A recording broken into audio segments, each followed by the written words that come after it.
Hello, Trey Clark here. In this video, I want to offer a review of one of my favorite contemporary books on contemplative spirituality. The book is called Joy Unspeakable, Contemplative Practices of the Black Church. And it's written by the Reverend Dr. Barbara Holmes. Dr. Holmes is the President Emerita of the United Theological Seminary of the Twin Cities, and currently she serves as part of the core faculty at the Center for Action and Contemplation. This important book offers a window into an often overlooked dimension of African American and Africana spirituality more broadly. Dr. Holmes offers an illuminating treatment of the contemplative practices of the Black church using a phenomenological approach, use a big word there, basically exploring different phenomena. For Dr. Holmes, contemplative practices within as well as beyond the Black church represent a diverse communal and mystical spirituality that's not confined to any single denomination. She contends that the retrieval of these neglected communal and ritual practices will prove to be critical for healing a wounded generation facing the ongoing struggle for justice in the world. Her book is divided into 9 different chapters. I'll just offer a brief overview of some of the chapters at the risk of oversimplification.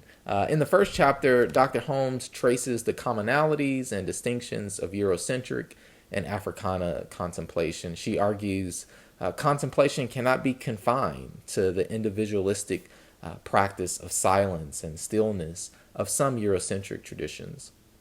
Instead, she suggests the contemplative practices of the Black church consist of a multiplicity of communal contemplative acts. Think of dance and prayer and singing. The unifying end or telos of these varied spiritual acts is that they, in her words, move the entire congregation toward a communal listening and entry into communion with a living God, end quote. The next 3 chapters in the book survey the historical context in which people of African descent have engaged in the practice of contemplation. In chapter 2, having described European influences on Black contemplation, Dr. Holmes finds that its roots can be found in indigenous, Islamic, and Christian traditions on the continent of Africa. In the 3rd chapter, Dr. Holmes introduces this term crisis contemplation. And she uses this term to refer to the brooding, reflection, and meditation that help Blacks find strength, meaning, and identity in the midst of the terror of the Middle Passage and auction blocks and plantation life. Dr. Holmes has since writing this book actually wrote another book called Crisis Contemplation that goes much more in depth in exploring that important phenomenon, and I would commend that one to you as well. But in this book, in chapter 4, she transitions to focus on specific contemplative practices of Black congregations in the U.S. Deep South. Some of these practices include the ring shout, centering prayer in the hush arbors, as well as meditative dance circles.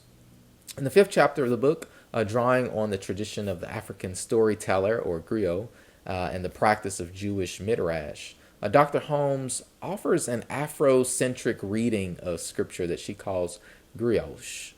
Using this method, she offers several examples of contemplative readings of scripture, including the account of the Spirit in Genesis moving over creation, Hagar and Ishmael in the desert, as well as Jesus praying in the Garden of Gethsemane.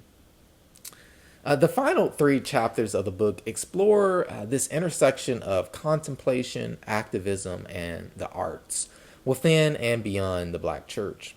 Chapter 6 focuses on contemplation and action through examining exemplars such as Fannie Lou Hamer, Martin Luther King Jr., Sue Bailey, and Howard Thurman, as well as others.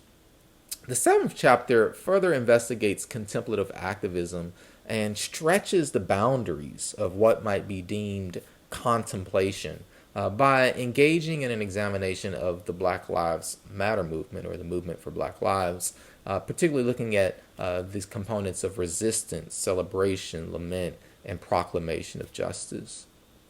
The 8th chapter reflects on Jeremiah Wright, Trinity United Church of Christ, and Howard Thurman, and how they each contributed to the contemplative formation and leadership of former President Barack Obama. Also in this chapter, Dr. Holmes suggests that Michelle Obama is a contemplative example of, quote, resistance as stillness, determination, and embodied grace, end quote. The final chapters of the book consider the role of the art as well as artists in contemplative activism. Primarily focusing on North American musical artists, Dr. Holmes highlights figures ranging from Miles Davis and John Coltrane to Beyonce and Kendrick Lamar. In the afterword, she offers a summary of her work and considers the spiritual and social challenges ahead for a new generation of people of African descent.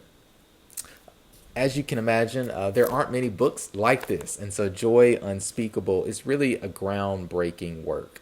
It makes visible a myriad of contemplative practices in the Black church, as well as contemporary expressions of Africana culture in the U.S. There are other scholars, of course, that have written on African American spirituality, from Peter Paris and Diana Hayes to Flora Wilson Bridges and many others. Michael Battle, others could be named. They've written excellent works on African American spirituality. However, Dr. Holmes' book is really the first to offer a comprehensive look at the contemplative dimensions of Black Protestant worship, as well as contemplative aspects of contemporary Africana cultural icons, movements, and artists. Though Dr. Holmes is cleanly aware of the theological diversity of Black religion and draws on Catholic, Orthodox, and Islamic sources in her work, she chooses to highlight, quote, the contemplative legacy of the Protestant segment of the historical Black church. And she does this because this has in particular been understudied. In light of her work, contemporary study might be done of comparative ways in which contemplation manifests among various Black religious traditions. For instance, there's been little work done on contemplation among Black evangelical Christians, or from another angle, building on the work of Anthony Penn, it might be fruitful to consider contemplative practices that appear among some in the Black humanist tradition. Well, to wrap up, Joy Unspeakable helpfully recovers a neglected tradition of contemplative practices within the African American Protestant Church as well as beyond. And it opens up many different areas for future research and practice. If you are a student or teacher of Africana culture and religion or involved in faith communities, this book is for you. It gives a vision of a holistic spirituality that can sustain the work of justice. Also, for seekers or spiritual leaders who are interested in exploring various exemplars or contemplative ways of reading scripture, or even meditative worship practices, this book also might be a helpful resource. It opens up really new pathways for exploring the living traditions of the Black church in the midst of the ongoing oppression that is so real. I invite you to check out Dr. Holmes' Joy Unspeakable. Thanks so much for watching this video. If you found it helpful, feel free to like it and subscribe to my channel for more content. Until next time, blessings. Thank you.